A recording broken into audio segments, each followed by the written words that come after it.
পটলের যত রকম রান্নাই হোক না কেন, চাল পটল কিন্তু তার মধ্যে অন্যতম।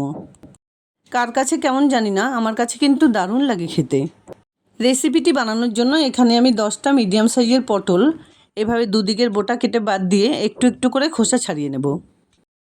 তারপর দেখো, পটলটার একটা সাইডে এভাবে চিড়ে নিলে অপর সাইডটা তার উল্টো দিকে চিড়ে নিতে হবে। ঠিক একইভাবে সবকটা পটল আমি রেডি করে নিচ্ছি। কেটে নেবার পর পটলগুলোকে খুব ভালোভাবে ধুয়ে নিয়েছি। এভাবে চিড়ে নিলে পটলের ভেতরে নুন মশলা খুব ভালোভাবে পৌঁছে যাবে। কড়াইতে পরিমাণ মতো সাদা তেল গরম করে কিছু কাজু কিশমিশ ভেজে নিচ্ছি। রান্নাটা আমি এখানে সাদা তেলে করে দেখালেও সর্ষের তেলেও খারাপ লাগবে না। কয়েক সেকেন্ডের মধ্যেই কাজু কিশমিশগুলো ভেজে তুলে নিলাম। এবার ওই তেলে একটুখানি নুন হলুদ মিশিয়ে পটলগুলো দিয়ে দিলাম। পটল ঝিঙেতে প্রচুর পরিমাণে জল থাকে, তাই রান্নার আগে সবজিগুলোকে বেশ ভালোভাবে ভেজে নিলে কিন্তু খেতেও টেস্ট হয়।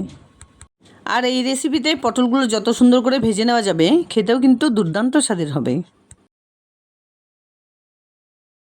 এখানে আমি একটু সময় নিয়ে পটলগুলোকে সুন্দর গোল্ডেন ব্রাউন কালার করে ভেজে নিয়েছি। এবার এগুলোকে তেল ছেঁকে তুলে নিলাম। এবার সেই তেলের মধ্যে ফোড়নে দিয়ে দিলাম হাফ চা চামচ সাদা জিরে, 2টো তেজপাতা ও কিছুটা পরিমাণ গোটা গরম মশলা।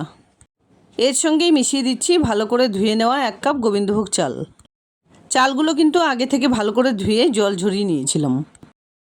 কিছুক্ষণ নাড়াচাড়া করে ভেজে নেবার পর দিয়ে দিলাম একটা বড় সাইজের টমেটো কুচি, সঙ্গে দিলাম 1 টেবিল চামচ আদা বাটা, আর এর সঙ্গে একে একে দিয়ে দিলাম পরিমাণ মতো নুন, হাফ চা চামচ করে হলুদ গুঁড়ো, জিরে গুঁড়ো, লঙ্কা গুঁড়ো, কাশ্মীরি লঙ্কা গুঁড়ো।